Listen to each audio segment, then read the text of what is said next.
Podbean, is that the one that their logo's like kind of green, and they also have that popcorn affiliate one or something like that there? Yeah, I think something like that. Here, let me look it up. For their sponsors, because I was looking into sponsorship for the show, and that was something I came across, was one of these platforms that does also offer the sponsorship side of it, and that's how you end up getting like the Hulu sponsorships and Netflix and all that. There was through them.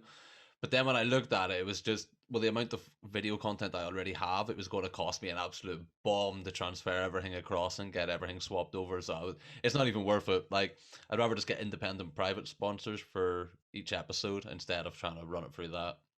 Yeah, how you doing with sponsors? All right, at the start I took the Anchor one. So like when you join Anchor, if you have like a sensible amount of listeners, they'll give you an Anchor sponsorship. So you get like a $15 CPM.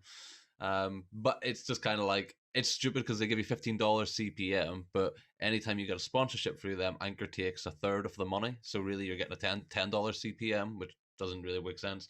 But private, yeah, I've waited and I've held off until this new year because like you said at the start, you have as well. I've got a shit ton of stuff planned, so I've been holding off till now because I know I have sort of bigger guests that are going to get more viewership, that are more worth waiting to put them sort of sponsor slots on. But yeah, as you said, it's a process. I'm kind of focusing more on like showing the growth as opposed to showing current numbers, because going from where I was at the start to now is like insane, and then I can physically see the trend of like, all right, I missed an episode that week over Christmas, or like when I moved house, and you can physically see the dip in the actual traction you get. So I've started to use that as more of my metric on what's my growth and what's my scale for the actual podcast as a whole. Mm-hmm.